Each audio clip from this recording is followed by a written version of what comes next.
There we go. I think we're doing it now. It has been a while since I have streamed. So hi. It's me, Yera the Wizard. I'm still here. I exist. I'm around. And yeah. It's it's been a wacky year. It's definitely been a wacky year. So yeah, today's agenda is to I'm just gonna be playing some Minecraft on the Scarworld server. I haven't streamed or recorded anything from that server so far, but I've been an on and off active member on there. So I have a decent amount of build to show off for those inclined, and just gonna be passively building as we talk about some of the plans and the thoughts I have for the channel going forward, because the occasional stream notwithstanding, I am in fact pivoting away from Minecraft just a little bit. I'll always love it, obviously, but yeah, I'm just gonna be doing something different for a little while, I think.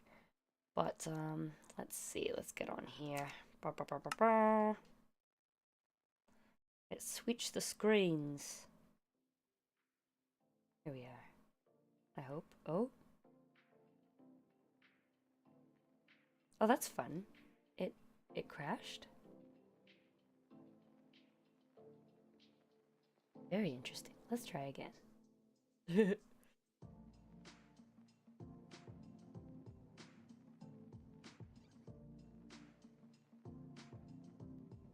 Bring back the full screen. Hi, yes. Yeesh.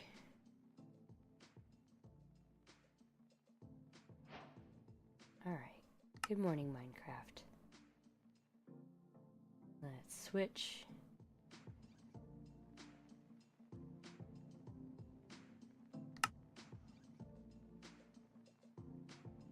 Going? Alright, cool. Alright. Yeah. Okay. So yeah, here's my base. I'll start with a little bit of just kind of Minecraft based tour kind of thing, and here, wait, I've somehow removed the chat. There it is. There it is. Now I can see it. Yeah, I'll start with just a little bit of Minecraft tour. I'll show off my area, and we'll just kind of chat as we go. I don't have a specific agenda. So here's my city. Fly up on.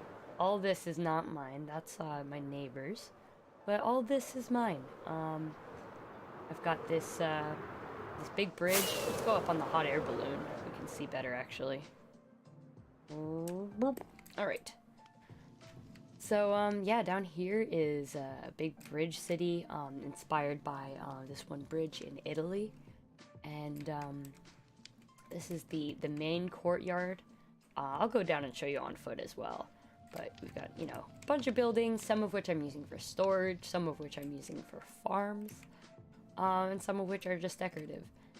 And then, yeah, the bridge down there, there's some farms inside the bridge. And then over there, we've got my cathedral and my wizard tower. And then this sort of, the dilapidated district where there's a pillager outpost. I actually made the whole area spawn-proof, so it's safe to walk around in. I'll take a quick walkthrough, and, yeah.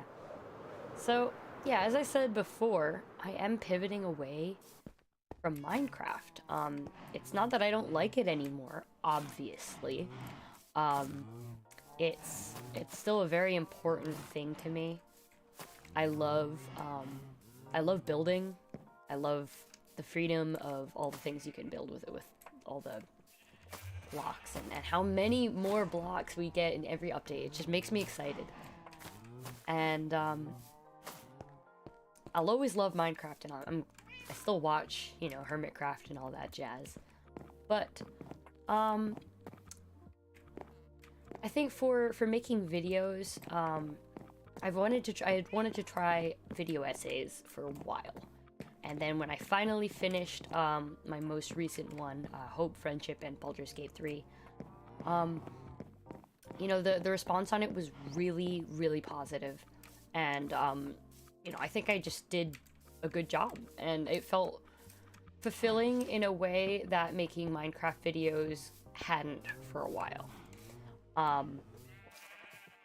So yeah, you know, that's definitely where I want to have my focus from here on out. And I have so many ideas for video essays. I have one that is almost done, that I'm waiting on some things from some other people, some really special guests that I'm really excited to work with.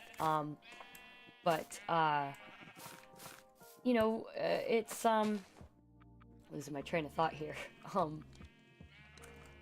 Video essays are, I watch 99% video essays, like, just in my daily life.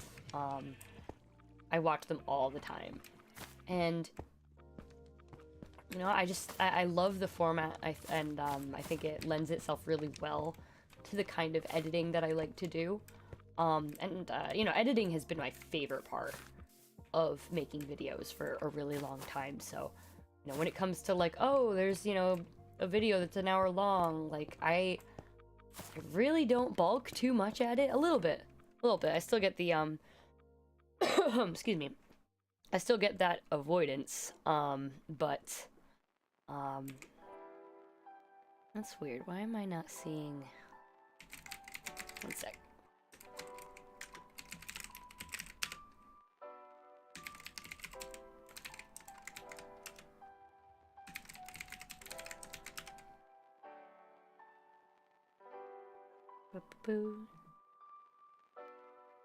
Sorry, trying to do something on my phone. Come on, yes, that is me. Alright. There we go. Goodness me, so many notifications. Alright, sorry about that. Yeah, okay, so I was talking about how, you know, editing has been my favorite part since I started making videos, even going back as far as high school, you know, when I made a lot of videos just for fun. I thought I was going to be a film student. I thought I was going to try and, you know, make movies. I wasn't sure if I wanted to be a cinematographer or an editor or what. And, you know, my life went elsewhere, and I'm very happy with that. You know, I work in higher ed now, and I think that's really conducive to the kind of person I am and the kind of worker I am, because I really love having the downtime of it's not, you know, it's not completely nothing during the holidays, but it does slow down a lot, and that's really great because it's wonderful just to recharge and to have that ability.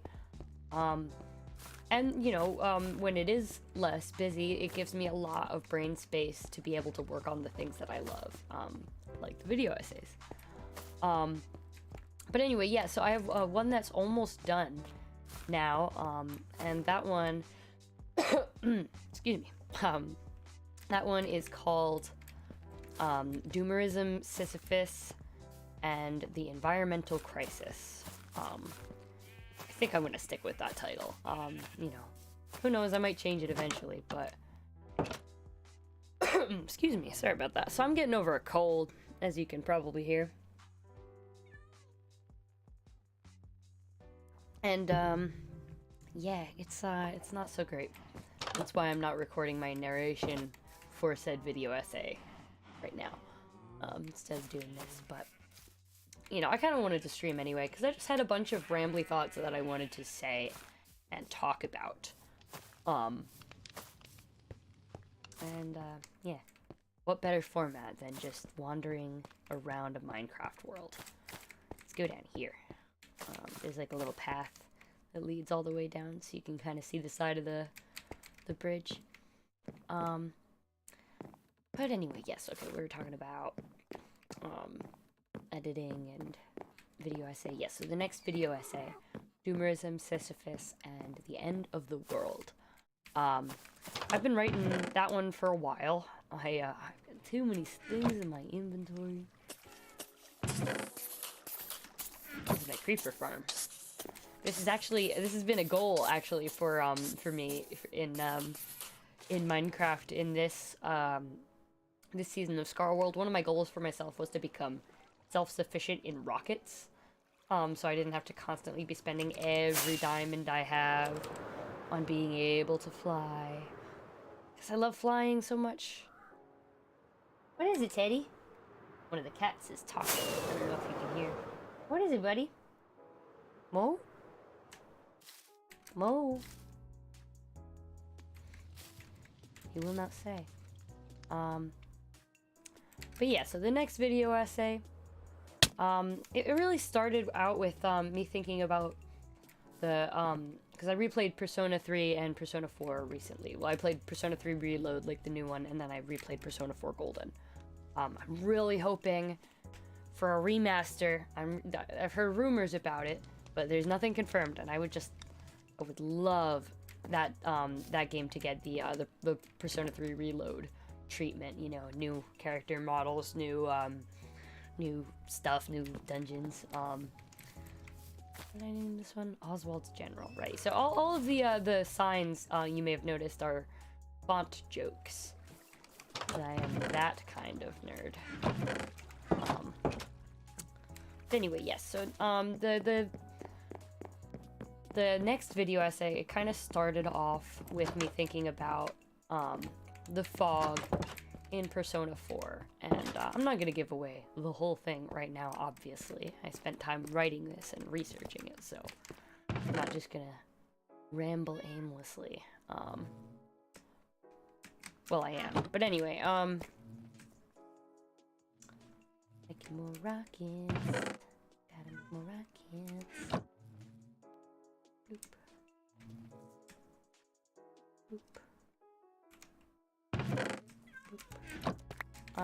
Yeah, so the fog in Persona 4, it's always been really, like, visceral to me. It's just a really beautiful imagery, and, like, you know, beautiful in a creepy way, like, just really unsettling. And, I just think it's so neat. You know, I got thinking about, I mean, I can't really stop thinking about, like, Doom and the end of the world and everything, and, you know, what with the election and all that jazz. Like, it really, I was already working on it, and I was, like, a good ways into it, but it really cemented in me that I need to be working on this. So, you know, I thinking about the end of things and feeling doom and feeling hopeless, and, you know, even though my last video essay was about hope, I wanted this to be more focused on the doom specifically.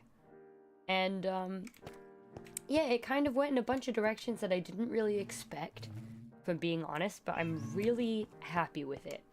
It's gonna be about an hour long, so quite a bit longer than my last one. Very happy about that.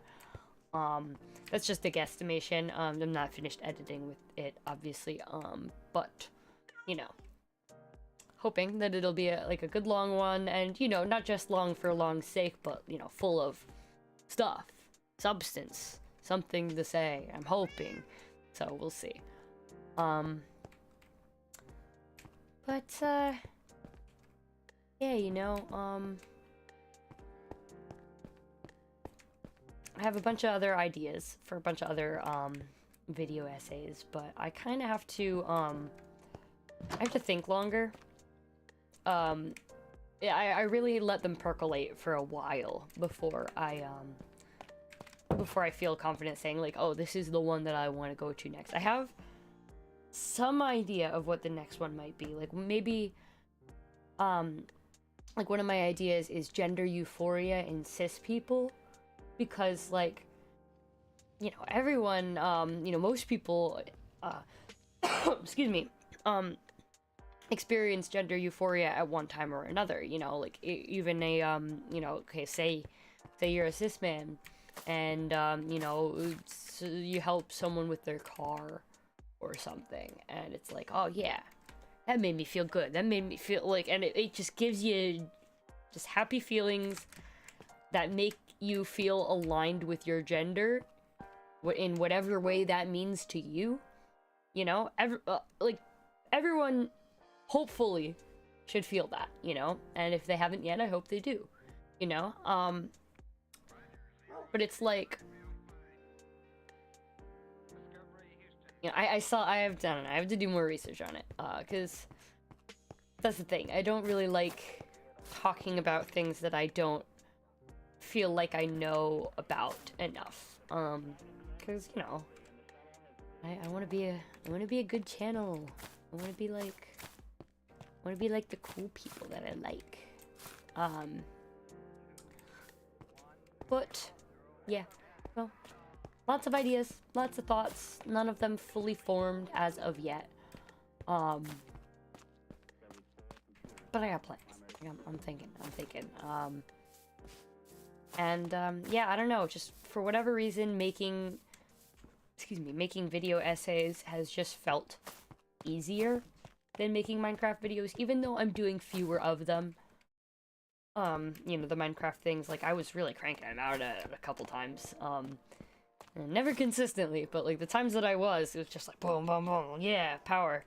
You know, they're fun to do. I'm definitely not ruling out, you know, doing the occasional Minecraft thing here and there. Obviously, like, you know, if I feel like streaming, if I really feel like I have a great idea for a Minecraft video, yeah, I'm gonna make it. I'm never gonna remove the Minecraft from my channel. Even if I become Mr. Video Essay, and everyone's like, oh yeah, you're a wizard, that video essay guy, like, yeah. Like, even if that were to happen, you scroll back to the beginning of my channel, oh look, there's all the Minecraft. It's my roots.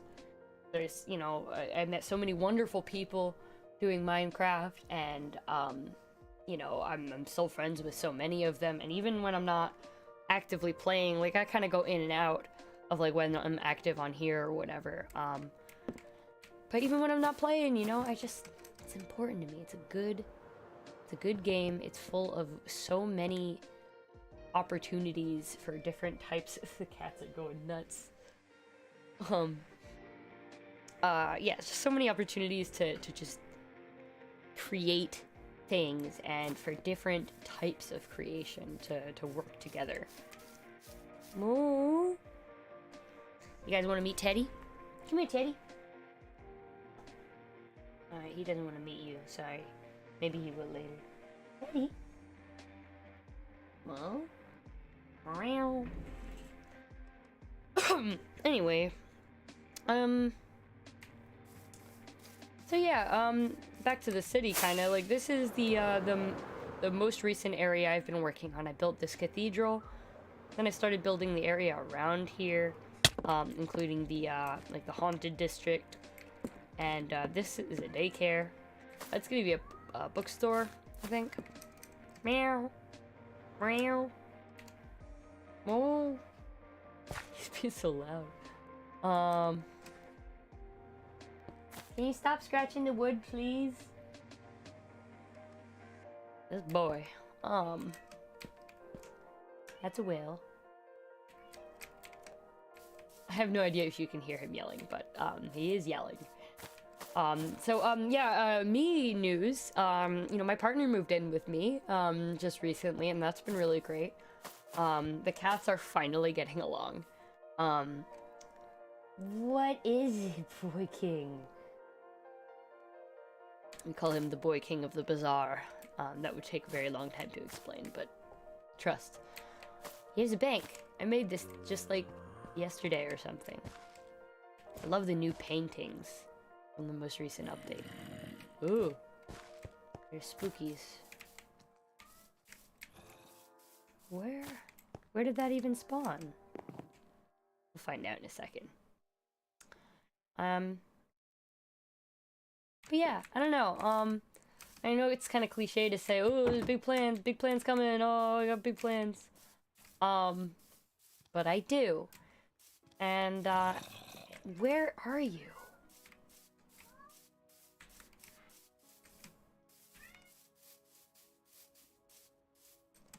Oh, there's a secret. Get the torches.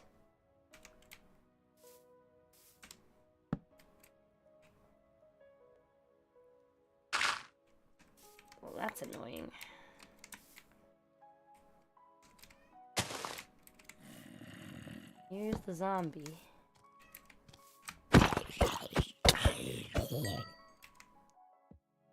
Teddy, can you please stop yelling? Pretty please? Alright. Split that up.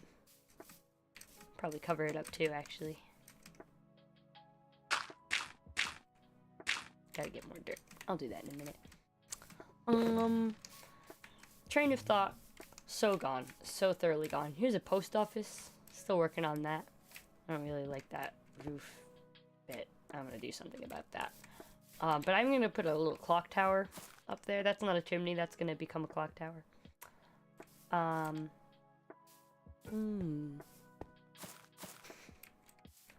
Cats are activated.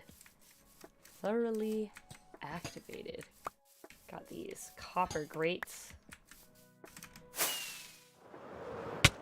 Becoming patinaed.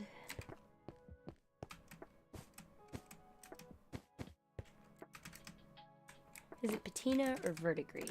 I think it might be verdigris because it's green. Not sure.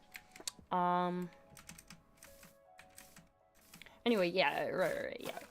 Cliche, big plans coming, but they are coming and I am excited. Yes, okay. Anyway. So let's see, what else did I want to talk to y'all about? Yeah, okay, guests. So I already, mentioned just a little bit that, it feels really loud to me. I'm not sure if it's very loud to you, but if it is, I'm sorry. Like I said, it's been a while since I've done any kind of gaming stream.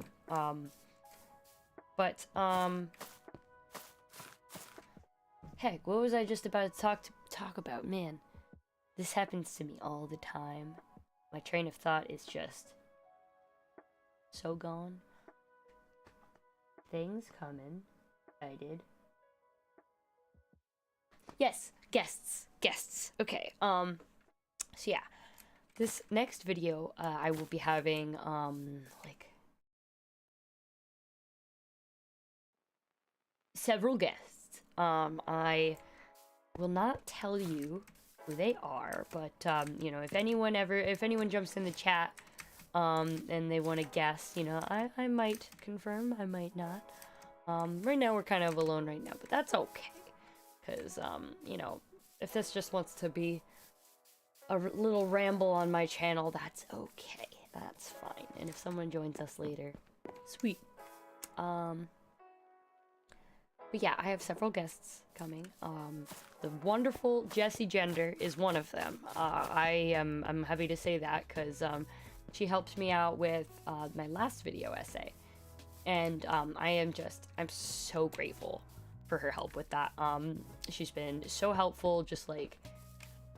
You know, so I've been trying to do the cool guy thing. I've been trying to, if you watch video essays, some people will, if they have a quote, like an in-text quote that they're citing, they'll have another video essayist, or someone else read it, so that, it's just a distinct voice from their voice, and, you know, it lets someone who's maybe passively, watching or multitasking know, this is a quote, as well as just being cool and being able to feature other cool people and all that jazz. And so, you know, ambitiously, you know, I've just been contacting people, and some answer, some don't. That's okay. But yeah, the awesome Jessie Gender helped me with my last video, and she's helping again with this one, and I am incredibly grateful once again. But yeah, we got some other cool people. Some are, you know, some Minecraft people. We got some, you know, just some of my friends. Some variety streamers or variety YouTubers. One really cool musician, who's really cool. But yeah, I'll stop bragging. I'm just excited. I'm just really excited. That people want to help me out with my stuff, and you know, I think it elevates the quality of my stuff a lot, and I'm really just so grateful for that, because, you know, I'm I'm trying real hard at this. I really want to do a good job. I have that autistic urge to just do everything really well or else. You know, so I have big goals. I always have big goals. Those of you who have, you know, maybe been with the channel for a while know that, you know, for a while I was aiming to get on Hermitcraft, you know, like which such a lofty goal, you know. There's a very limited number of Minecraft people who are, you know, even in that echelon, and you know, I certainly wasn't at the time of me making that declaration, and neither am I now. But you know, the point is goals, lofty goals. I think it's good to have them, because even if they don't happen, even if you pivot away to something else, then you know, at least the time that you have been working on that goal, you've been doing it to the best of your ability, and that's just, I don't know, that's important to me. So yeah, I don't know, I guess for that reason, like, I really don't feel like I have I don't feel like I've lost anything by just completely changing what I want to do with YouTube, if that makes sense.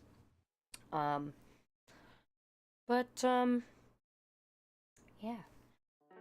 I can, I'll probably tell y'all some of the other, like, random ideas that I have, you know, for that, I might, wait and see if someone jumps in the chat, because it's always the kind of thing that it's nice to throw ideas out there with other people, and just get people's opinions on it. Yeah, up here is, like, a little classroom, like, for teaching magic.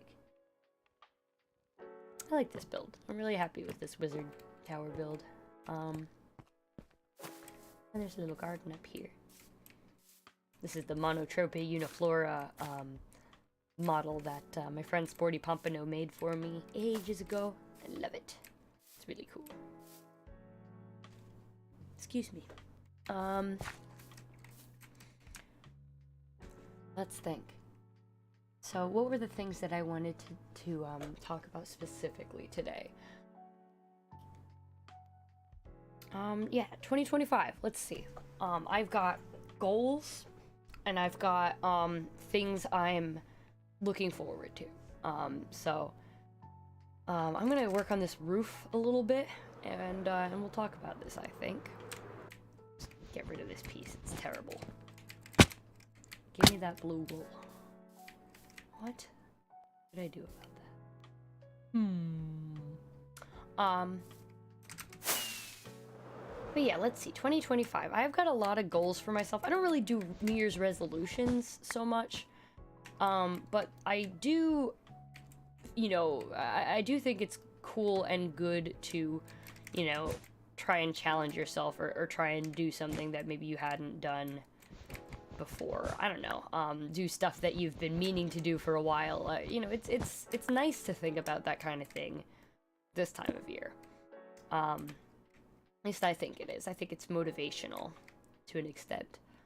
That's probably better.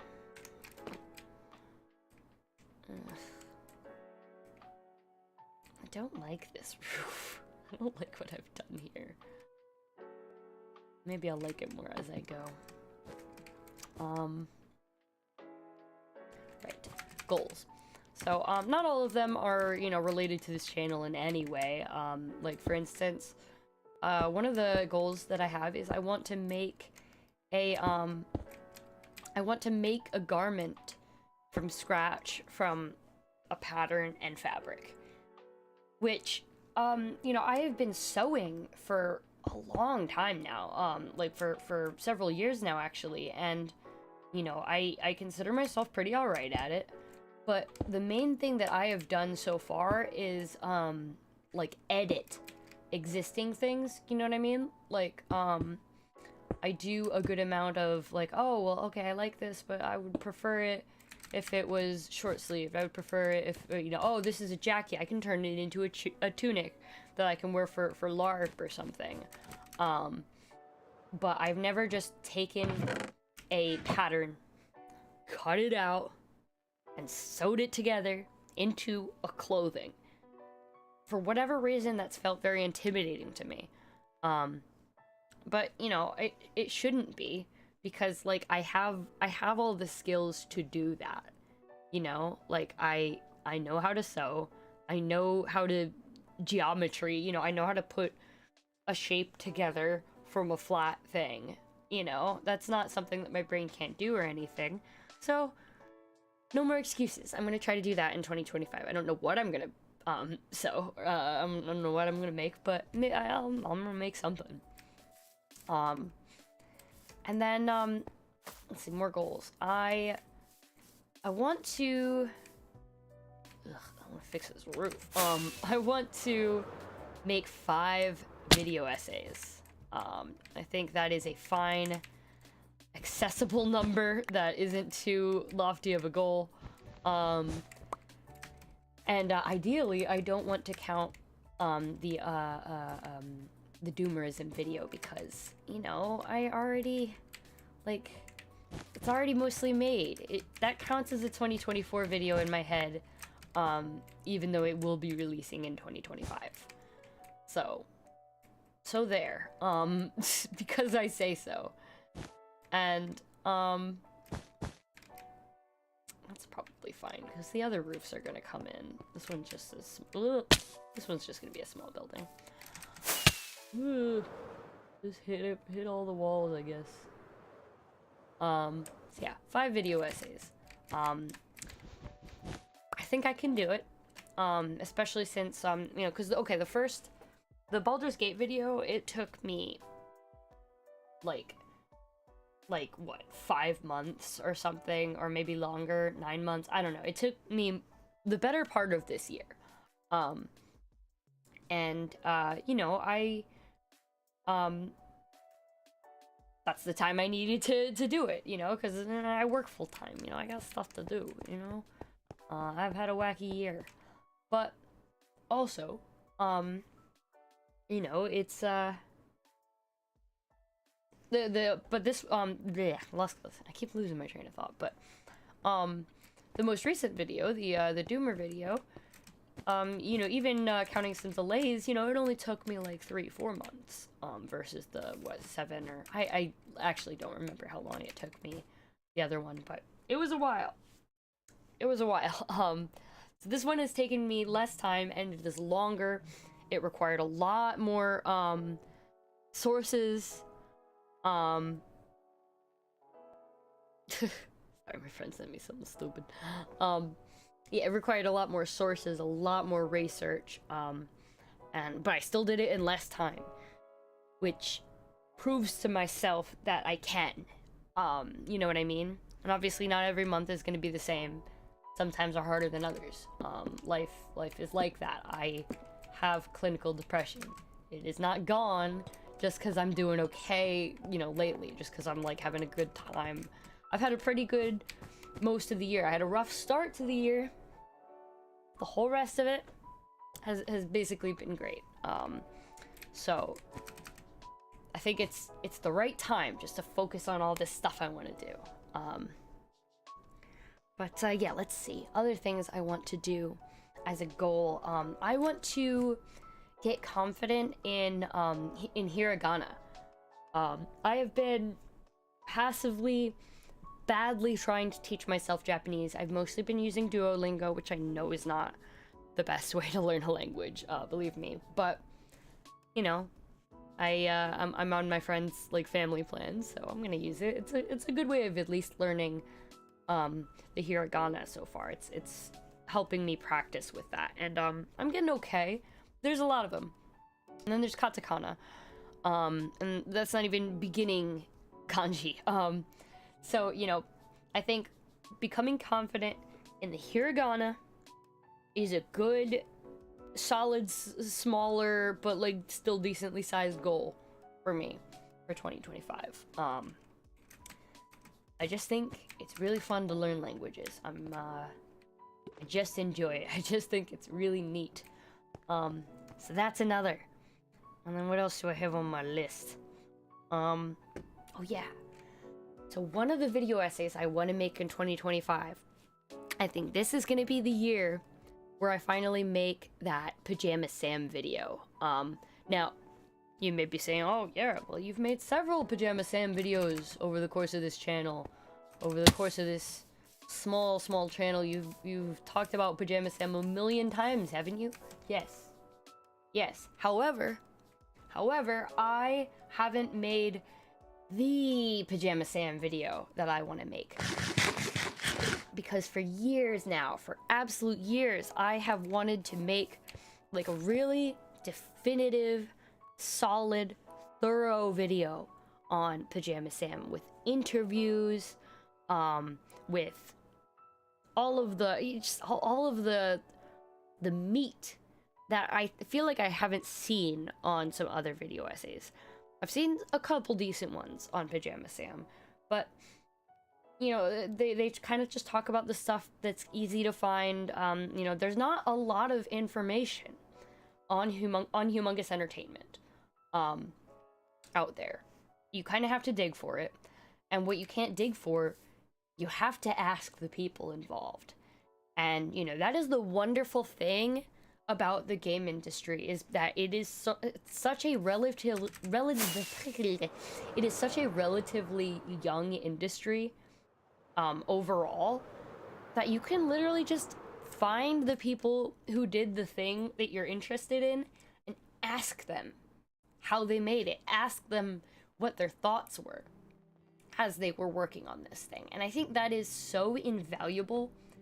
And I think it's something that we have to do a little bit more confidently, as like, you know, as people who like to archive things, as people who want to preserve information about the things that we love.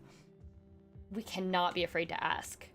And on that note, I have talked to quite a few of the Pajama Sam devs, and several of them are very amenable to an interview.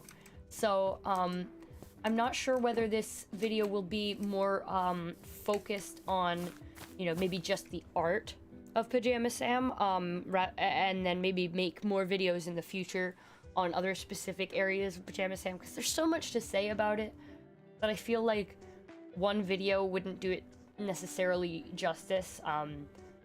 You know, and so maybe I'll do it in parts, and then like when that's done, I can release it in like some big 6-hour video or whatever for all the people who didn't catch it the first time, and like 6-hour videos. Excuse me.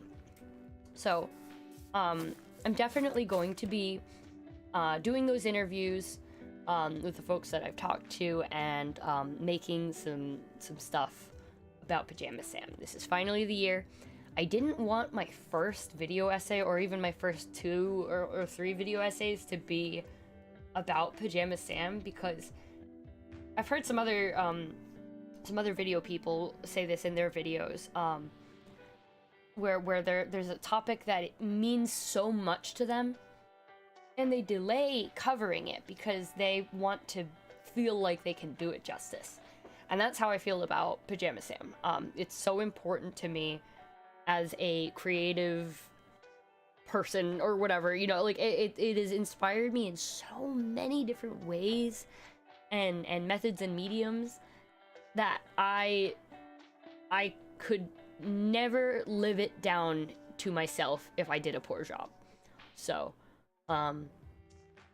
you know, but after these first, writing these first 2 videos, and, you know, probably 1 or 2 more after that, I think I'll be at a place where I can at least do something about it. So I will. And, yeah, so I'll actually cash in on those, you know, talking about, oh yeah, I guess I could interview this person. I'll actually do those things. So that's another one.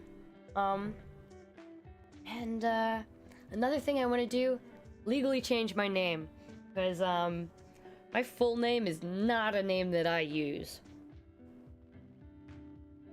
So I'm gonna be changing my first name to Jesper. You know, I still use Jess as a nickname for Jesper now, rather than for a nickname for the old one. Yeah, so yeah, Jesper. Gonna do that. That's one. That's an important one. And Another kind of random thing that I want to do.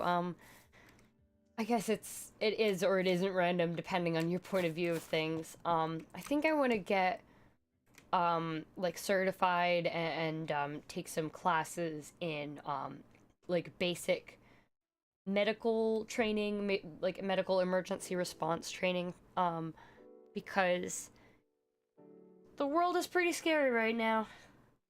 Not gonna lie, the world is pretty scary, and I just don't want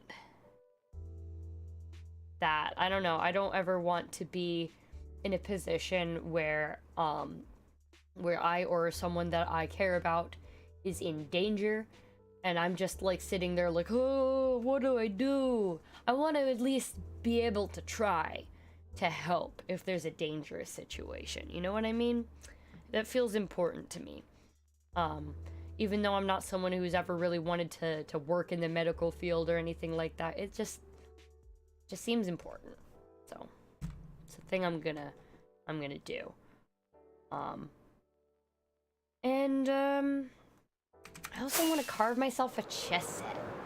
Cause I've been, yeah, some of you might not know, I'm a wood carver as well. I haven't carved a lot recently, but you know, it is a thing that I can do, a thing that I do like to do on occasion.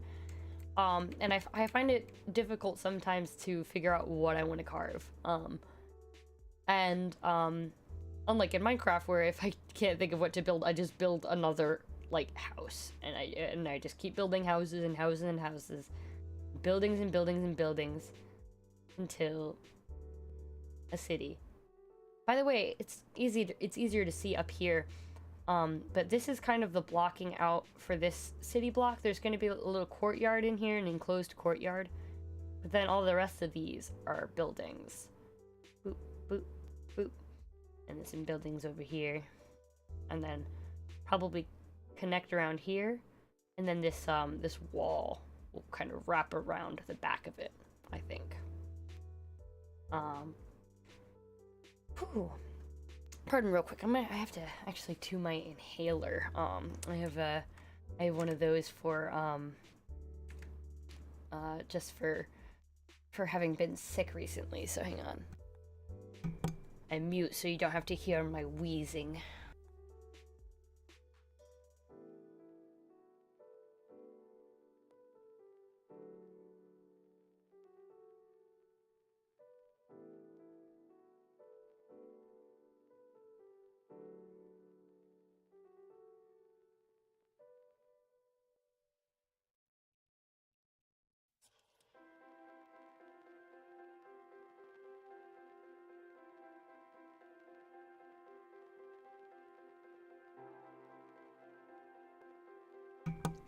Hooray! Love being sick. It's so great. Everyone loves it so much. Oof. Big stretch. Okay. So yeah. Back to 2025. I want to keep talking to these people that I've been, that I've been mentioning this whole time. You know, all the cool folk that I'm like, oh, these people are really interesting. They do things that I admire, that inspire me. I think I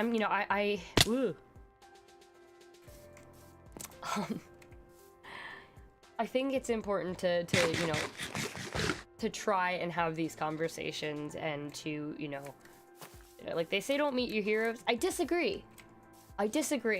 Because, while that may apply to some people, obviously there's crummy people all over the place, and so obviously not all of your heroes are going to live up to your expectations, but,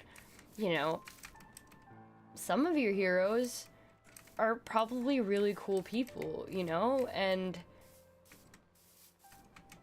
so, some of them are probably happy to chat and to, to share their knowledge and their experience with you. So at least that's been my experience. I've been kind of lucky in that sense. But gotta keep cracking at it, And yeah, let's see. 2025. I have a good amount of things that I'm looking forward to. I always think, you know, as a person who has, you know, historically had, you know, bouts of extreme depression, I'm doing pretty well lately, but I think it's always important to keep up on this kind of thing. I've trained myself to kind of always think about what I'm looking forward to and what cool things are coming in my life. And this could be anything from, you know, having a specific dinner to, you know, a YouTube video that you're looking forward to coming out. Like, you know, at my lowest points, you know, I think to myself, well, you know, everything's not all bad.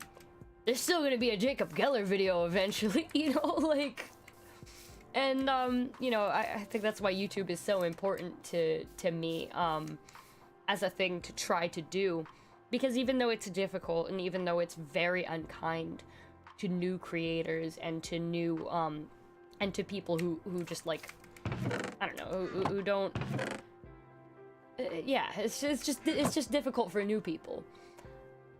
But I feel like it's important to crack at it because of how important it's been to me and how inspiring it's that every person that I watch is to me. I don't know. This is such a ramble, but I guess that's kind of what happens when you're streaming quietly to nobody. It's okay. Another thing I want to do in 2025 is I want to try golf. I have no idea if I will like golf, but I really want to try it because I've been playing Nintendo Switch Sports constantly, and I understand that Nintendo Switch Sports is not indicative of whether you will enjoy the real sport.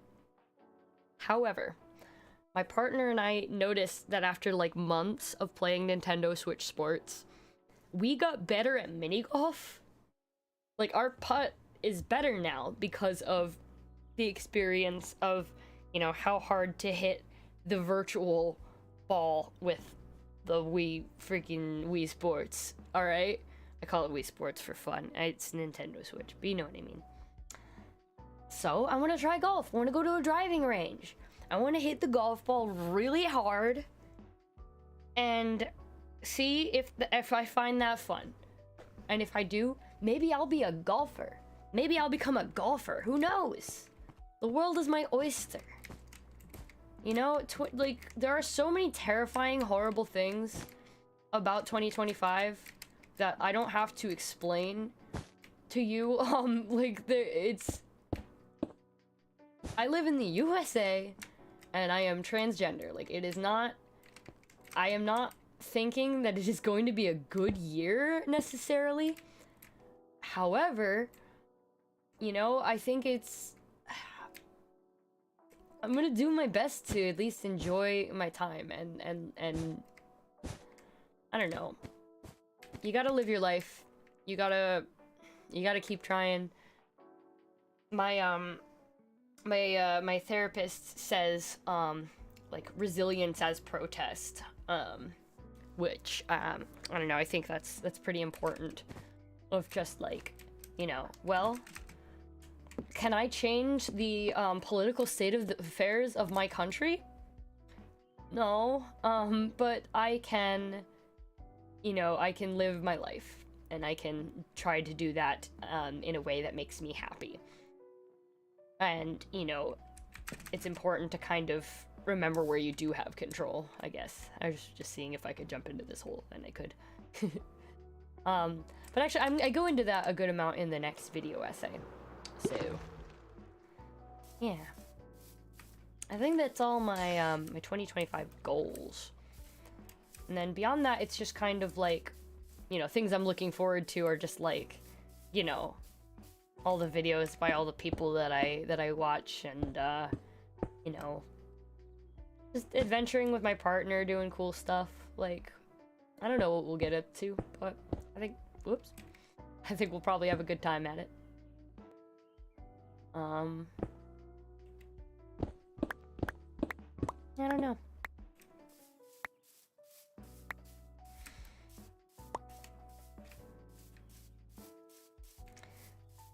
Yeah, mostly I just kind of wanted to get this, get some of these thoughts out there. You know, even though they're not in any kind of, like, coherent form. I thought about making, about making more, like, curated video about this, but, it's such a silly reason. My next video on the channel is going to be my 100th video, and I don't want it to be this. I want my 100th video to be, the Doomerism video that I've been working on for months. Obviously, because that is... Whoa, I lost my earbud. Yeah. Ooh, gotta crack your neck sometimes. Yeesh. Yeah, I want it to be the Doomerism video, because, you know, that's a video I'm proud of. That's a video I think is worth my... I don't know. I think it's more worth it than just like, hoo-hoo, silly. That said, I have some ideas for some silly videos. Like, I think it'd be fun to like try and describe Pajama Sam, beat for beat from memory. I don't, or just describe other things that I know really well from memory, just because it sounds kind of fun. I don't know. It seems like a fun, silly idea. But, yeah.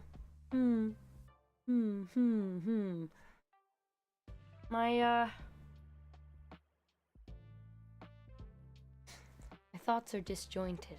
Ow. And my neck hurts. So, you know, I might not stream too much longer on account of how there's no one here and I don't really have a lot to say.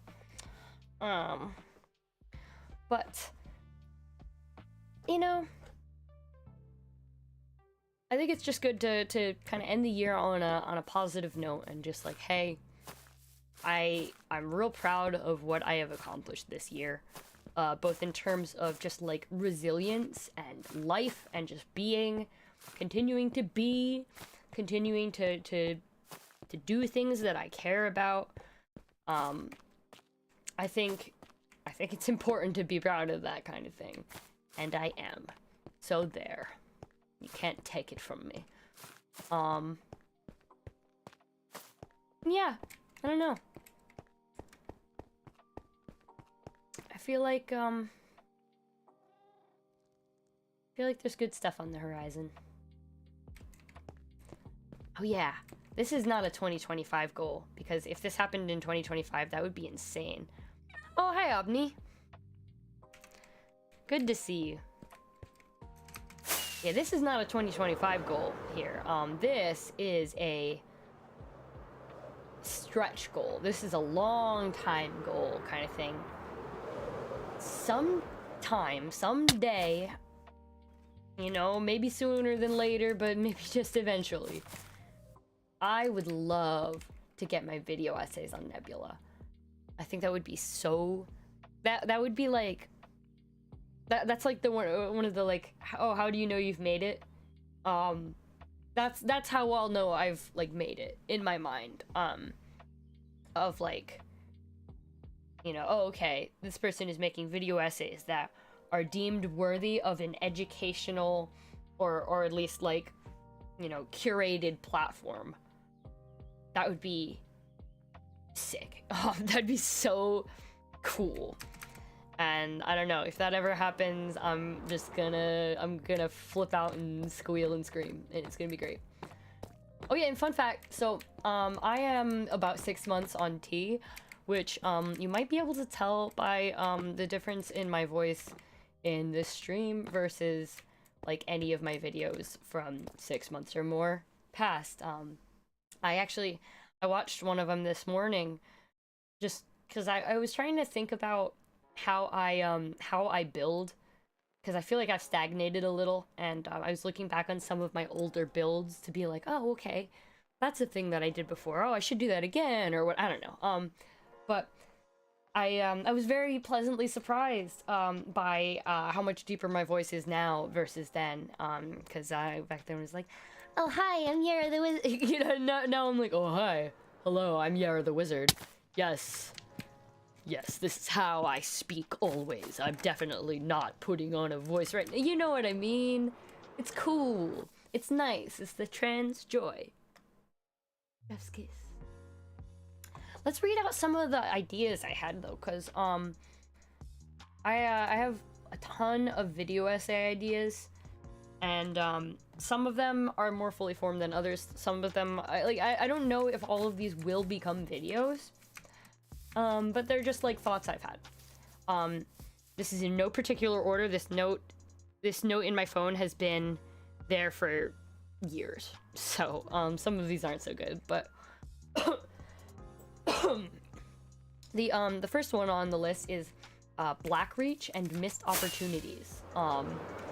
And that's from so Blackreach from Skyrim, right? The area where there's it's underground. It's a dwarven connecting network from all the dwarven ruins or to all of throughout all of Skyrim, and it's this dark cave area where there's these giant glowing mushrooms. And it is so cool, and it's so ahead of its time because, you know, everyone loves the glowing mushrooms, you know, that's not a new or unique thing. But, you know, I feel like Skyrim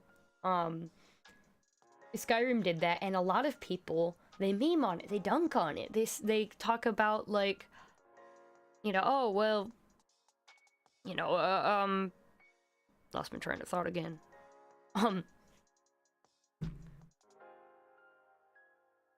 Blackreach, yes.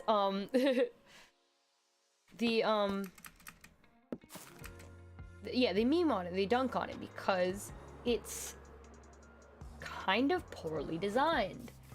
And that sucks to me because, you know, it's such a cool concept. You know, I love the idea of dwarven, you know, the dwarven ruins all connecting to this giant cave network. And it's all lost and forgotten, and there's all these forgotten historical secrets in it or something. But then the reality comes, and it's hard to see, hard to navigate. There's not really a lot there, all things considered. In terms of like discovering things and like the exploration aspect of it, right? Which is a big part of a game like Skyrim. And yeah, you know, and the big one for me is where are the zombies? Hear them. Anyway, like a big part of it for me is the map. The interior map for Skyrim is rather bad. It can be kind of hard to navigate, and even modded. You know, I really don't. There's not like a good interior map mod. There's great exterior map mods like the overworld map, but the fact that there's no the fact that there's no like 3D map with visible landmarks really in Blackreach, which is such a large area, is just baffling to me. It should have its own map like Solstheim does. I just think the fact that it doesn't makes it very hard to navigate at all, and that makes it a thing that players dread rather than love. And there's a lot more I could say about that, I'm sure, which is why it's on this list. Because you know, there's a lot of games that do level design really well, like Pajama Sam. Like I mean, and to be fair, Skyrim has a lot of things that I like about level design. Like I love that their dungeons loop back around usually, and dump you back out toward the entrance or have a back entrance so that you don't have to like backtrack your way through the dungeon most of the time. That's good. And the visual storytelling, very fun. But, you know, Blackreach. Could have been better. Even with, I haven't even seen a mod, even the Blackreach overhaul mods don't do all the things that I need them to do to improve Blackreach to the extent that I want to. And I am not enough of a modder to be able to do that myself. The main server is going to restart in 2 minutes, so we'll go back to full screen me for a minute when that happens. Let's see, what else on the list? Stories that leave us wondering. I don't know what I have to say about this, but the kind of stories that I love a lot are stories that they paint such a strong idea of the world, but don't answer everything. So you just keep wondering, you keep making stories in your head about the world. One example, one example that I have here is Spirited Away, because my mom and I always used to talk about, like, we wish it was like an interactive story, like a visual novel kind of thing, because like, oh, okay, what would happen if Chihiro did look back at the end? She almost did, but then she didn't. You know, what would happen? That would be cool to see. I want to know more about the spirit world. Who are all those shadow people from the train? You know, like this is just one example. But I think the stories that stay, let's go back to full screen. Boop. I think the stories that stay interesting for me are the stories that do that. They just keep you wondering. They keep you thinking, like, what else is there in the world?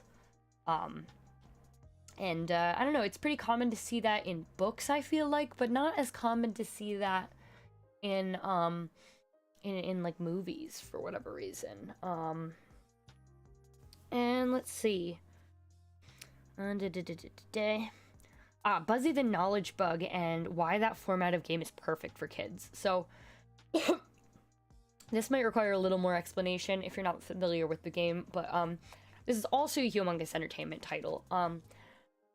The Buzzy the Knowledge Bug games are, like, they're so cool.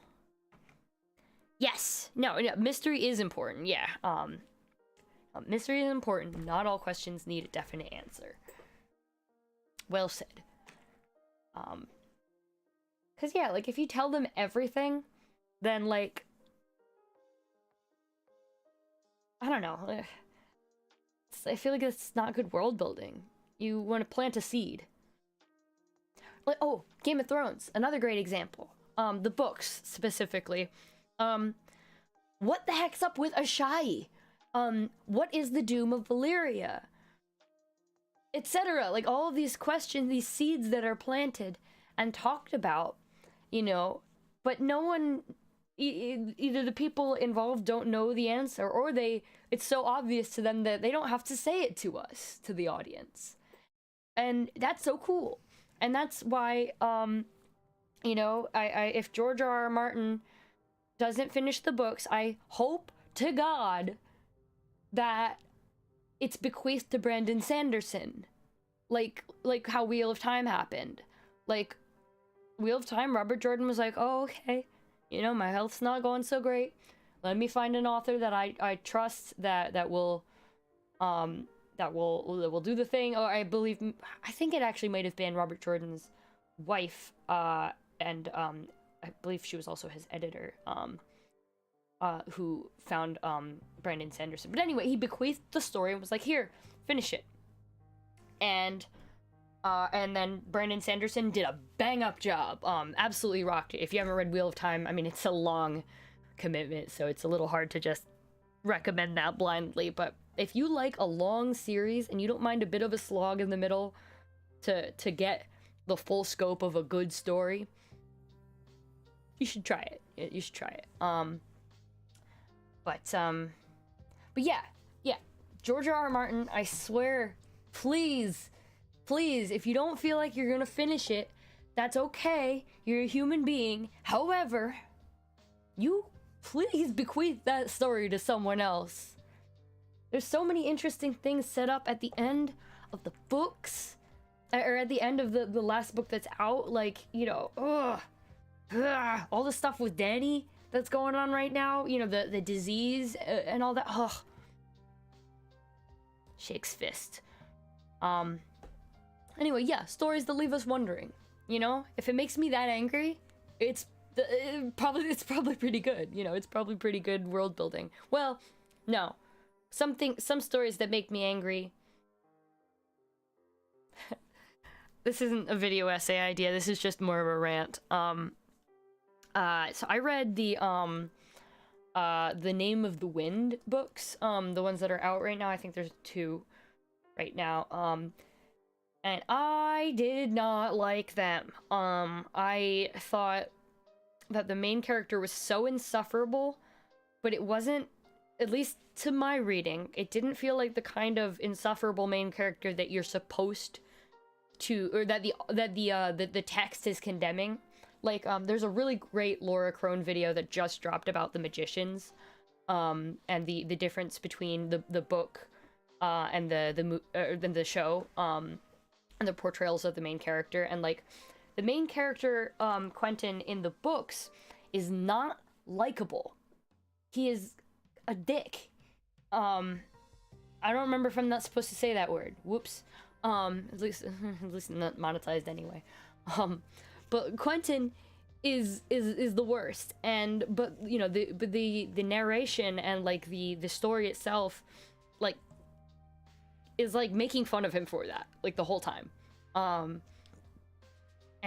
know, I didn't actually pick up on it as well as I probably should have in my first reading, but the Laura Crone video brings out a lot of things that make me kind of think differently about the books anyway. But then contrast that to The Name of the Wind.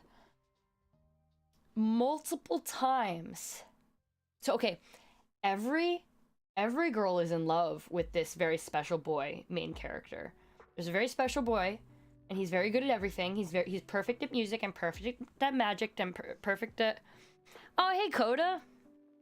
Thank you so much. That's really sweet of you to say. I appreciate that. Yeah, I'm just ranting about why I don't like The Name of the Wind right now.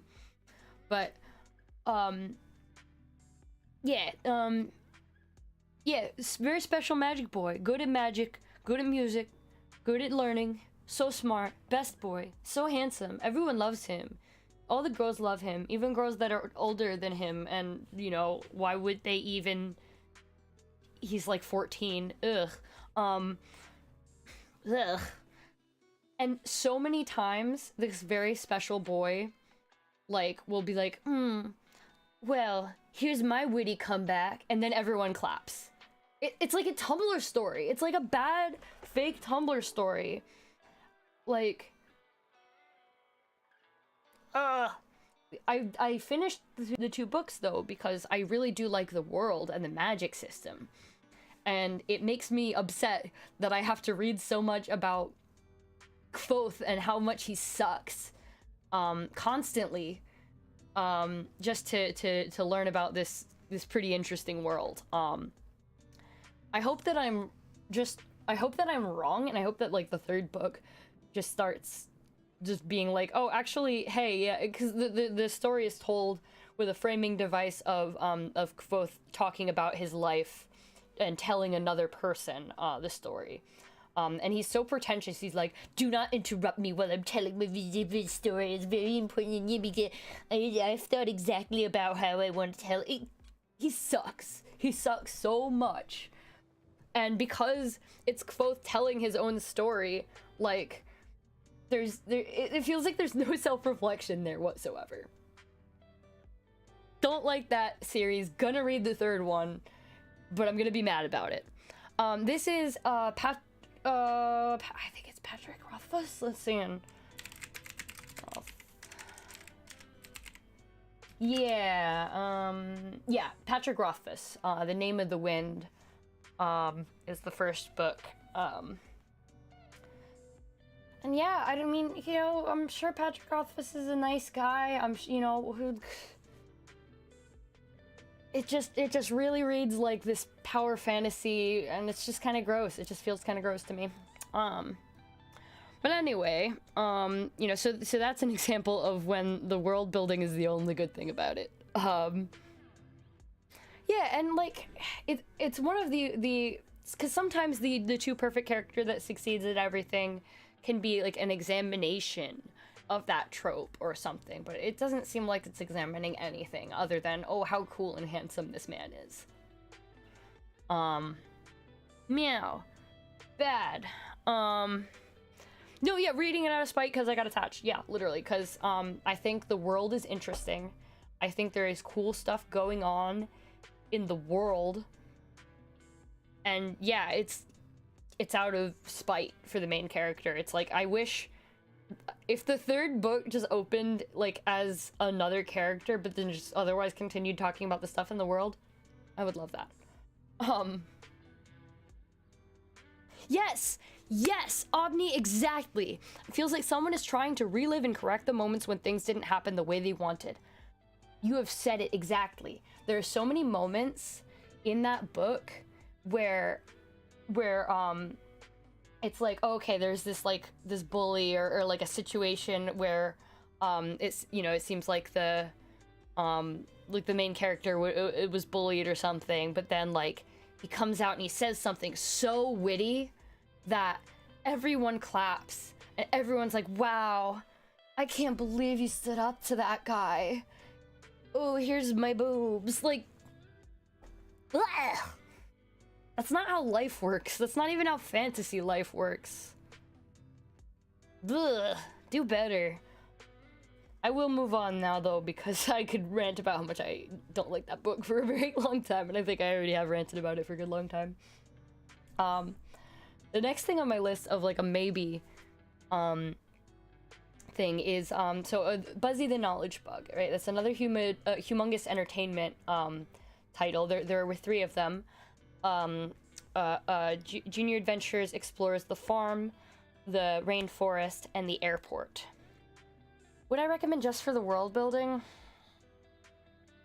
No. No. Just like read a summary or something. I don't know.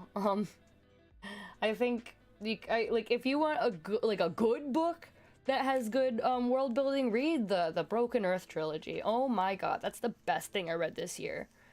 That is the best thing I read this year.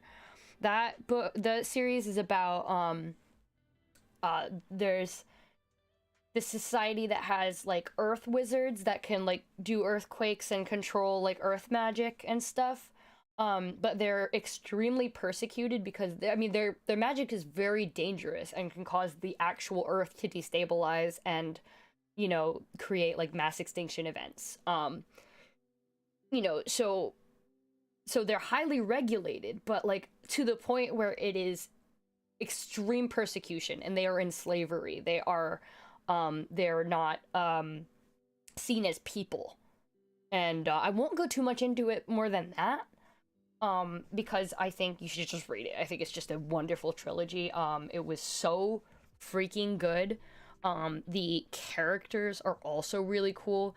It was a great story about a person who was so jaded, for good reason, and how they are able to still find community and find meaning in small things, and, you know, and then the overarching large story of trying to save the world. It's amazing. It's so good.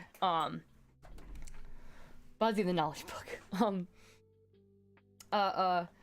The Buzzy games are, they're, it's not so much a game as just an informational, interactive thing. So, take the airport, for example, right? Plop. You're in the airport. You can click around on all the different things, and then it'll tell you what all of those are.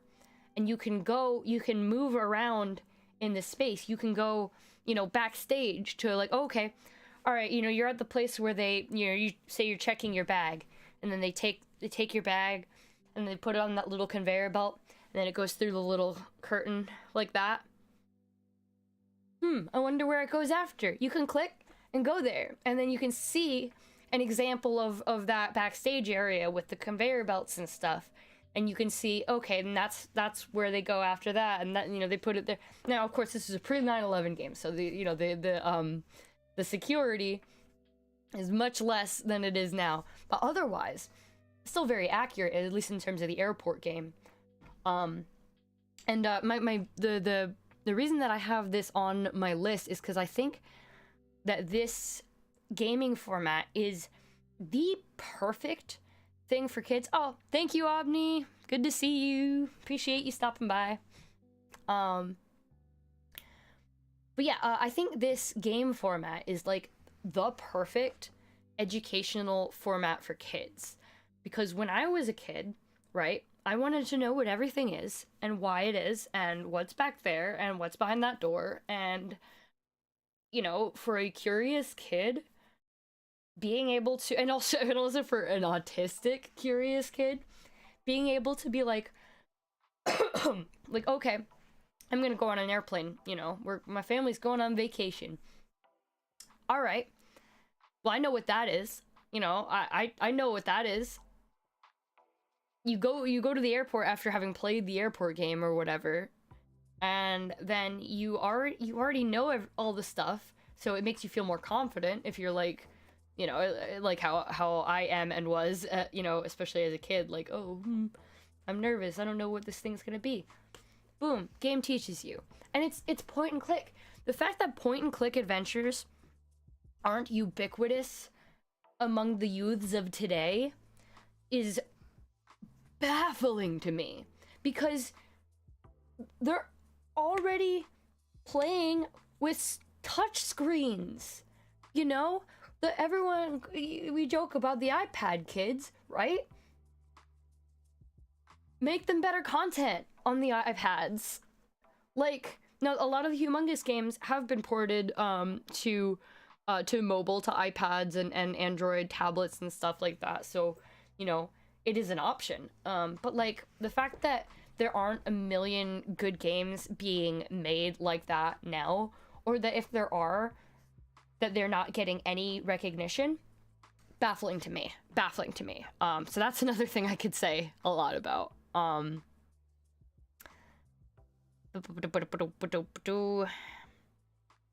So I'm reading through my list of like video essay ideas right now. This, I don't know if there's anything there, but it's more about the wonder. This is more something that I feel like could be an example in another essay, but I don't know what that essay would be. But like the wonder of exploring Minecraft 1.18 with my friends. Like when Minecraft 1.18 dropped, and that was the Caves and Cliffs update, right? So all of a sudden, mountains are enormous. All of a sudden, caves are enormous with biomes. Wow. You know, that brings, you know, even to people who'd been playing Minecraft a lot longer than me at the time, like, it brought all new life to it. Like, oh, wow, all right, let's explore that. And I remember that was about when my Crossroads series started, and the first episode, or the first several episodes of Crossroads are just me going, wow, as I see these beautiful vistas. It's like playing Skyrim for the first time, you know?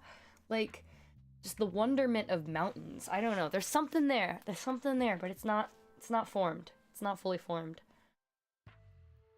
This list is garbage too, because it just says something about Nausicaa. Okay, past me. What about Nausicaa? What were your thoughts about Nausicaa, past me? I'll never know. Yeah, Caves and Cliffs was crazy. It was so cool. So this one it needs to be more narrow and specific, because I just have like the Moody Blues, because the Moody Blues are my favorite band, and you know, they're really cool, and I think they're really underrepresented and underappreciated in this day and age. especially even by people who I think really would like them. People who listen to the kind of music that I'm like, oh man, you would really like this. Like, they've never heard of it. And that's odd to me. And I think it's very important to me because of that, because of the lack of knowledge about them in my generation and after. I want to preserve that knowledge. I want to put that in a nice, easily digestible format so that one or two people might be like, oh wow, that's really cool. Because, you know, I'm living evidence that that works. I watched Laura Crone's video. I keep talking about Laura Crone because this is what I do with video essay people, is I find a new one, and then I just watch all of their things. I just watch all of their videos. So I've watched, like, all of her videos in the last 2 weeks. But I just watched her video about Ghost, and that made me interested in listening to Ghost, or at least in trying the band out, seeing if I would like it. I don't know if I will, but I'm gonna give it a shot. When I watched Lady Emily's video about the Gorillaz, that I was like, wow, I didn't know how much of a, you know, I knew that they were a cartoon band, but I didn't know how much of a multimedia story experience they also were. That's dope. As well as just being a cool, you know, musical act, you know, that, you know, collaborates with a ton of other well-known artists. Like, the collaboration thing, that always gets me. Like, this one, Gorillaz song I really like is, The Pink Phantom. And Elton John is in that song, and I love that song. It's so good, and I don't know, it's just so dope to me that, like, that one artist who's like, oh, okay, I want to make a cartoon band, you know, did that, and then has gained enough, like, respect and knowledge in doing that they can just be like, oh, okay, hey, hello, Elton John, will you be in a song? And Elton John's like, yes, of course I will. Is he British? I think he is. Culture not gatekeeping bands. Yeah, I mean, that's definitely part of it. Like, I think that sort of thing doesn't affect me personally as much, just because I'm so used to being late to the party. Like, again, I only got into the Gorillaz, like, 2 years ago, and they're not a new band. They're not a new musical artist. I never know whether to call them a band or not, because the cartoon band The Gorillaz contains more than one person, but, like, Mr. Gorillaz is one person. I don't know. Anyway, it's like calling Lemon Demon a band. It's, like, technically true, but also it's not. Lemon Demon's my other favorite favorite musician. Blah, blah, blah, blah. But yeah, let's see, what's next on there? Yeah, I want to do something about the Moody Blues. Don't know what it's gonna be. I have to figure out a more definitive thought on that, I think, before I even begin to get there. Because, again, like the thing as I was saying before about Pajama Sam, right? When something is so important to me, I do not want to, I don't want to cover it until I know that I'm gonna do a solid job. And I don't feel like I could do a solid job on, like, the whole history of the Moody Blues right now, so we'll get there, maybe. Or we'll make it smaller. Level design, a love letter. That's kind of like that thing I was saying before about how just level design just makes me really happy when I see it's like any good design. It's like the reason that I went into UX design. One of my degrees is in UX design, and that's user experience design. So, like, if you've ever been on a terrible website and you're like, wow, this is awful, I need, you know, this is like say you're trying to pay a ticket, right? And you're like, okay, you went to the county website and it's like, okay, where is the pay my ticket button? Because there should be one. Because why else are you going on the county website? You know, like, But then, on the other hand, when something is really well designed, it feels very satisfying. Like, oh, they thought of that. They thought ahead. They thought of every contingency. And, you know, accessibility is a big part of that, etc. But anyway, love that. Love the way things are designed and the satisfaction it gives me. And then we have, you know, level design itself, right? So, a game that, an example I always bring up is one of the Harry Potter games, which, you know, fuck Harry Potter, but it's the level design of those of the original PC games were really good. One of the first things you see in, I believe, Harry Potter and the Chamber of Secrets is like a high up ledge with a chest in it, a chest on it. And you cannot get there until like 3/4 of the way into the game. But you see that up there. And you're like, huh, I wonder how I can get up there. And then, you know, eventually you figure it out and you learn a spell and that gets you able to jump up on a certain thing, and then you're like, aha! I gotta go back to that chest that's in the Great Hall or whatever. Yeah, like, dope. Love that. Good level design. There's something there, but I don't know what it is. I have to have a thing I want to say. Otherwise, it's just like, this is a thing I think is cool. Like, I need to have something to say about it. I need to compare it to something or have a thesis, you know? Yeah, level design, yeah, you can do whatever you want, but you have to constrain yourself. Yeah, because, yeah, if you try to do everything, it'll just become a mess. Yeah, it needs to be cohesive enough that your players know what to do, know how to navigate it, but are also interested in continuing to learn about it. It's a hard thing to, hard balance to strike.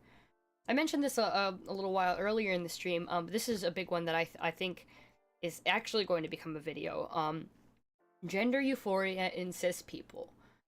Because trans people are not the only ones who experience gender euphoria or even gender dysphoria.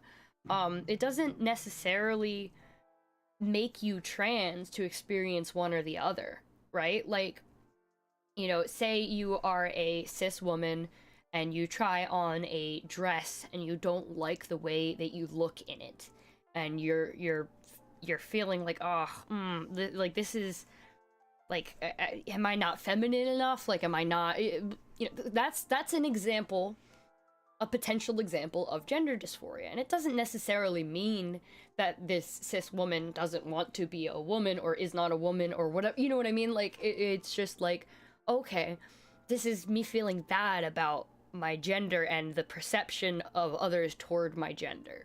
And then on the other hand, you have gender euphoria, which is like, oh, okay, this thing that I'm doing makes me feel awesome, makes me feel really cool in regards to my gender. Lots of people feel that. And I think if more cis people understood that and understood their relationships to their own genders, then there might be less transphobia. Maybe. Although it's hard to think about that kind of thing in the current administration, because it's like, you know, more than half of the people who voted could not care less if all trans people disappeared, so that's not great. But we will press on. We will. Sci-fi and fantasy are inherently camp. And then in parentheses it says ridiculous lines delivered with perfect honesty. And there's something there, but it's like, I don't have a thesis yet or anything, but this topic is more about, like, it's like, take any line from Star Trek or something out of context to someone who's never seen it, and they're like, what? But when you have the context, you're like, yeah, okay. And like for whatever reason, to me that reads as camp, because it's just like, I am doing this ridiculous thing, and it is ridiculous, and that is okay, but we are in a world where that's just what we do. And I don't know, for whatever, I gotta percolate on that one. Now this one is another one that needs to percolate, but I think there is some, like, an actual something here. Why do people like bad media? This whole idea started with, there was a video I watched talking about, like, some of the newer Star Wars shows, and how, there are very mixed opinions on, you know, whether I don't have any opinions of my own, by the way, on this, because I don't really Star Wars, but yeah, some people think that the new shows and the new characters are really good and really cool and really interesting, and others are like, no, they're really, really bad. And then, you know, some are like, oh, well, okay, you know, the people who are saying, oh, we like it, are sorry, I lost my train of thought again. Yeah, oh, it's like, okay, you know, are the people who are liking it, are they liking it because it has representation that they previously haven't had much of? Like, example, and this is an imaginary example. As a non-binary person, I only started to see characters that were canonically non-binary in the last, like, 5-6 years, you know. Only in the more recent times have we begun to see, like, mainstream media that has a non-binary character or something, right? And this idea is talked a lot about in Jose videos, the retrospectives about like sitcoms. But it's like, okay, here's a sitcom that's trying to be progressive, right? And it's like, okay, here's a progressive, a progressive representation of a character, okay? And because that character is meant to kind of introduce that idea to potentially an audience who is not familiar with that, or might have even a negative opinion due to ignorance, they're like, hi, I'm non-binary. That means I don't identify with either gender. I use they, them pronoun. Yeah, it comes off like you get. It makes sense why they are written that way, because they are meant to introduce the idea to someone who's never, liking media because there's someone who's like you. But like, you understand why they might be written that way, because they're meant to introduce the idea to a new audience, but also that makes them come off as really badly written characters, and oftentimes they are. And this isn't to say anything about any particular characters in any now media, because I don't really know. But like, my theory is that, you know, because representation for certain things are so limited, that we're more forgiving over, you know, potentially like a poor writing choice, or something, than we would ordinarily be, because it's like, well, you know, and this might not even be a wholly conscious thing that's happening in our brains or anything, but it's like, it could be something like, oh, well, yeah, this isn't the best written show or anything, but I love this one non-binary character. I love that they're, you know, they're so cool. They're like me. And I get that, because, you know, I don't have to tell people why representation is important. It's been done. That's been said. I'm not gonna explain that again.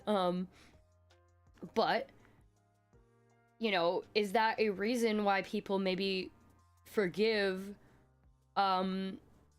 things that they wouldn't ordinarily forgive in media, choices that they wouldn't ordinarily like in media?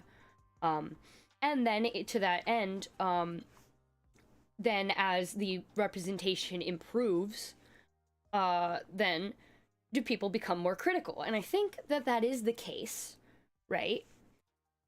This is, again, this is my white person self talking, okay? I don't actually have any firsthand knowledge of this, but thinking about sitcoms, and how they dealt with race issues, right?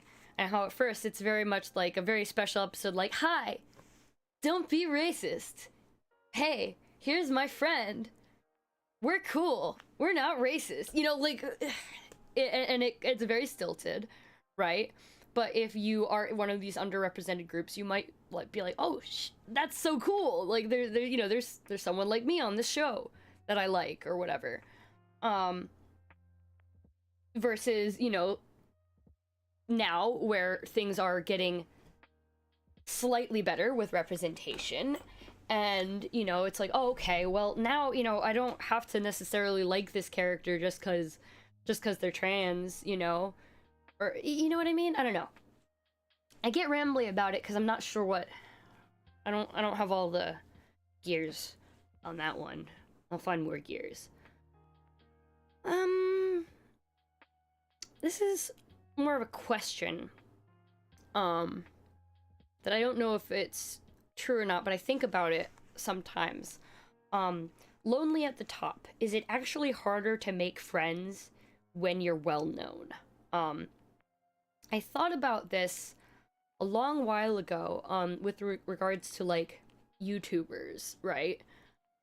Because it's like, if you are a well-known person, people are probably asking you for stuff all the time.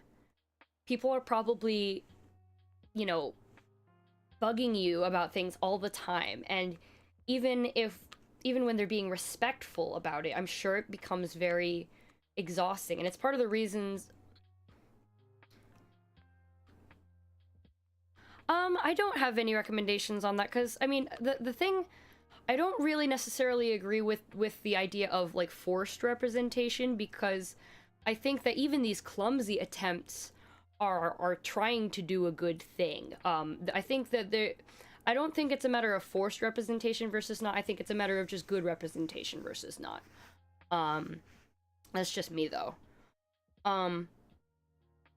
Yeah. Talking about YouTubers, about, like, okay, if people are all asking you for things all the time, does it become draining, and does it make you maybe more suspicious of people who might be just trying to genuinely make a connection?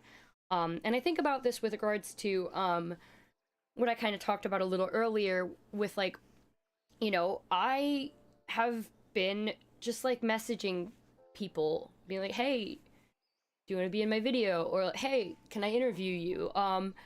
And... you know, most of the time no one responds, but sometimes they do. And that's really cool, and I think that's awesome. But then I have, like, an internal conflict about it, because it's like, am I being, like, a jerk? Am I being, you know, some kind of way because I am, like, asking people for things, you know, and, like, is that not a nice thing to do? I don't know, etc. Like, but then... on the other hand, trying to, like, make genuine human connections, right? Like, say you're a person who is famous, right? How easy is it to actually make a new friend? And, you know, and different levels and types of fame apply here as well. You know, people talk a lot about fame and how it can affect your mind and stuff, but I wonder about how it affects you socially. Because, okay, random example. Pretend Matt Mercer walks into a local game store, right? How easy would it be for Matt Mercer to just, like, sit down and play a game of Magic with someone and not have it turn into some kind of big deal? Okay? And this isn't someone who's, like, you know, famous in all capital levels, or in all capital letters. This is someone who's, you know, like, medium famous among, like, specific genres of people, right? but like, is that a thing that is difficult, and is that annoying, or is it just like, oh well, it's fine, you know, you just make friends other ways or whatever? I don't know, like, it's odd to me, and I think about that sometimes, but you know, I need to think of what I want to say about that, or I need to do more research as well, talk to some people.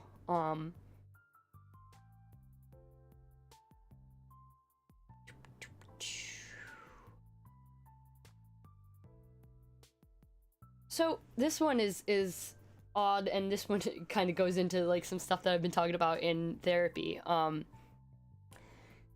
Trust, both in oneself and others and systems and everything, and like objective reality, right? Because it's like, I have trouble personally trusting myself and trusting my own judgment about things.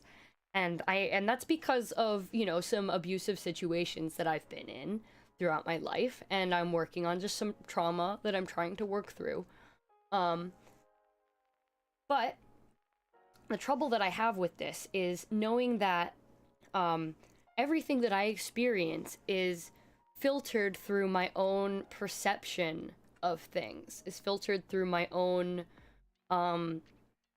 you know, my own experiences and my own lens, right?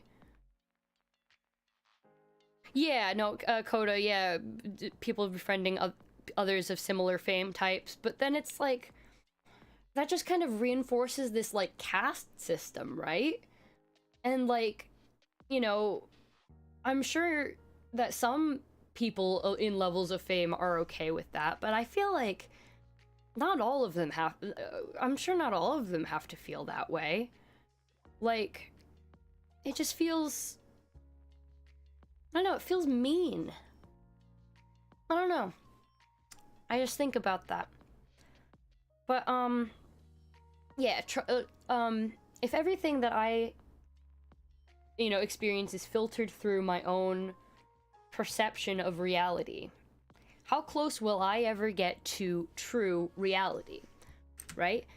And then that gets into the whole question of objective truth versus non-objective truth, and I talk about that a little bit in my next essay, and that, like, I used to not believe in objective truth at all.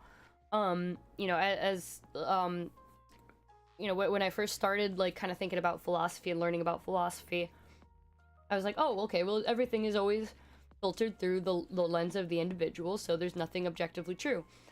But now I'm starting to come to terms with the fact that I think that's a rather harmful way of looking at things, because when you start to think about that, you start to kind of think, well, you know, the people who have committed XYZ atrocity had a reason to do that, and to them, they weren't being evil, but it's like, bro, they were being evil, you know? Certain things in the world just are bad or are good, you know? And it's like, if you start to, you know, there's nuance, obviously, but nuance doesn't mean the lack of truth.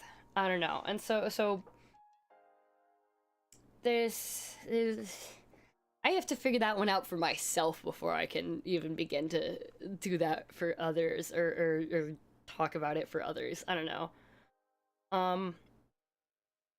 There's some other ones on here that aren't really, like, that I don't know what they mean. Like, you are skilled. I think what I was talking about there is that people tend to downplay the skills that they have. Because I know I do.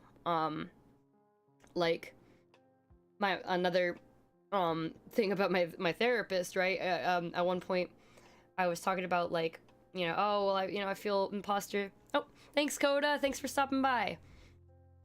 My therapist was talking about oh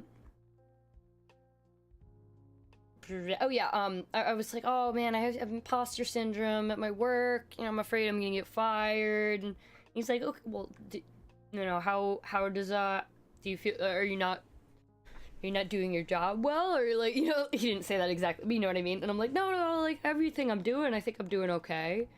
Like, okay, so, you know, you have the skills for the job that you got because you're doing that job. And I'm like, huh? What? And, you know, so I kind of have to remind myself of that kind of thing. And, like, I think a lot of people downplay skills that they have because of maybe how they learned them or what they usually use them for. Like, you know, for instance, say you are a Minecrafter, okay? Say you play Minecraft as a hobby. You might downplay the fact that you have decent color theory skills. Like, if you're a builder, for instance, or, you know, if you know, I make videos, right? I sometimes kind of don't really think about the fact that I have, like, 10 years video editing experience. And it's easy to downplay that kind of thing, and, you know, especially when it comes to, like, resumes and stuff, you shouldn't downplay that kind of thing, because these are the things that will get you being able to, like, be alright. I don't know, like, I know so much of it is luck as well. I'm not just saying, like, oh, write a good resume, pull yourself up by your bootstraps. No, but, I think most of us are more skilled than we think we are. But again, I don't have a thesis there. I just have, like, I mean, I guess most of us are more skilled than we think we are as a thesis, but it's not a good one. And I can do better. So there. Anyway, though, I think I'm gonna call it. Because, I'm getting a little tired, I'm getting a little hungry. I think I said all the things I wanted to say in the stream, just, you know, the things I'm looking for. Oh yeah, I'm looking forward to Persona 6. I hope it comes out next year. I think it does. I'm also looking forward to the next, live action season of One Piece. That's really great. It's really a wonderful show, and I'm so glad that they're doing it. Okay, yeah, that's all the things I wanted to say now. If there's anyone who, watched this whole stream, I appreciate you. I appreciate you in particular. You know, that you went back and watched this. I know it was very rambly, but, thank you for doing it anyway. I think that's real sweet of you, sweetie. Farewell. And, I will see you in 2025 with my next video essay, Doomerism, Sisyphus, and the environmental crisis.